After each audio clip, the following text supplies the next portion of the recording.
over 100 different varieties of poison plant here in the poison garden. Before visitors are allowed to enter, they must have a safety briefing. Many of the plants in here do grow wild in the UK, and most of the plants are alarmingly easy to cultivate.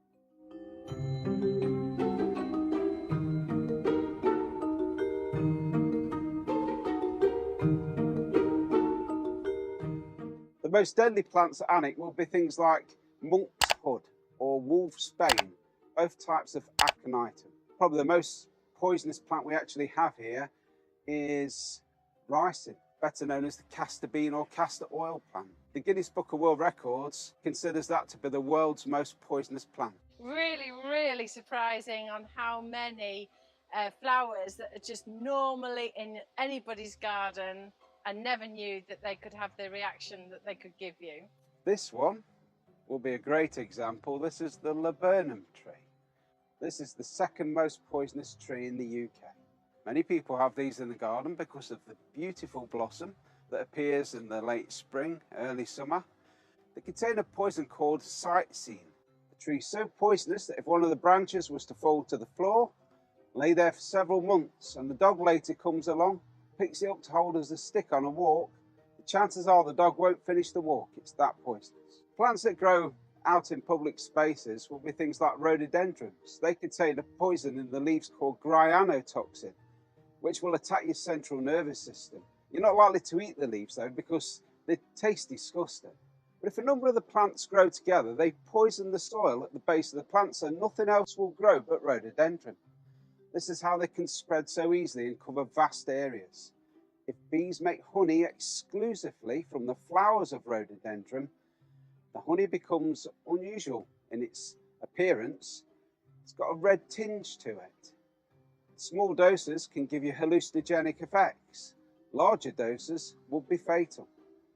This is the one plant in here that you don't need to eat, touch or smell, but it still has the potential to kill you. The whole of the bush is poisonous, but in those leaves there are two chemical compounds that by themselves are harmless, but when you mix them together they produce cyanide gas.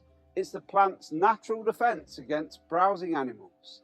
The chewing motion of course releases the gas, so when you cut this with hedge cutters, that also releases the gas. Normally you're in this outside well ventilated space, and on a windy day it's probably not going to be an issue until you put the cuttings into the boot of your car to take to the tip. You're now in a confined space, poor ventilation and cyanide gas. Hellebores. Hellebores are very common in many people's gardens, and arguably the most famous would be the Christmas rose. In the root there's a cardiotoxin called helleborine, which will slow down and stop your heart. And in the sap there's a very strong skin irritant, so you should always wear gloves when you're gardening with hellebores. And here's a little tip: don't remove your gloves like this.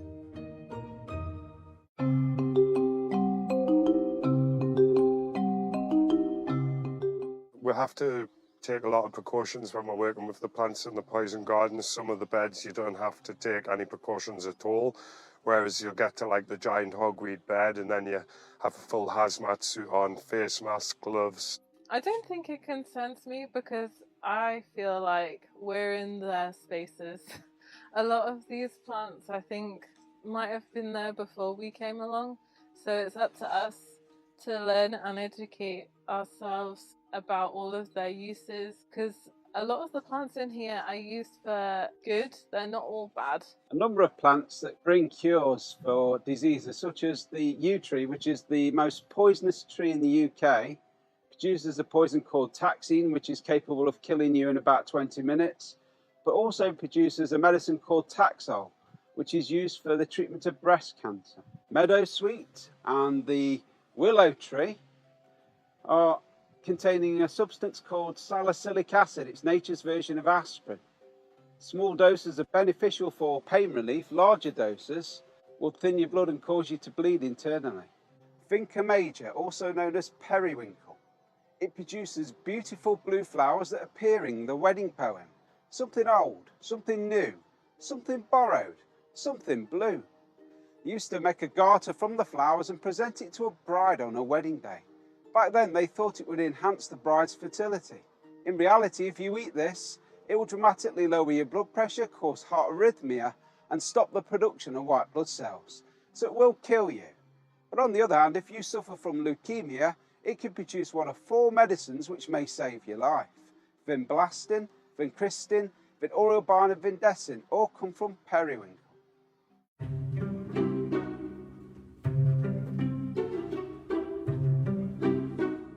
Started working in the drugs field about 22, 23 years ago, and I started off working on a drug rehab unit in HMP Northumberland. The northeast of England has the highest rates of drug deaths in England and Wales. Something needs to be done in terms of actually getting information to young people out there. So the drugs education programme stems from the Poison Garden tours, where we do have drug plants, and the whole idea behind it is to prevent drug-related harm. So we have the ABC of drugs. We grow opium poppies, which can be used to make Class A drug, which is heroin. We have cannabis, which is a Class B drug. And we also have Caftholadulis, commonly known as CAT, which is Class C. We do have to be really, really strict with the cannabis and the Caffa edulis as well.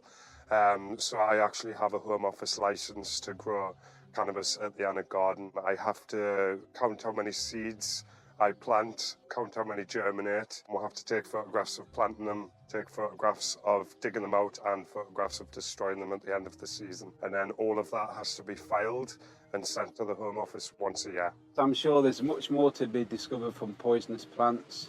Who knows, it may find the next miracle cure for whichever disease appears.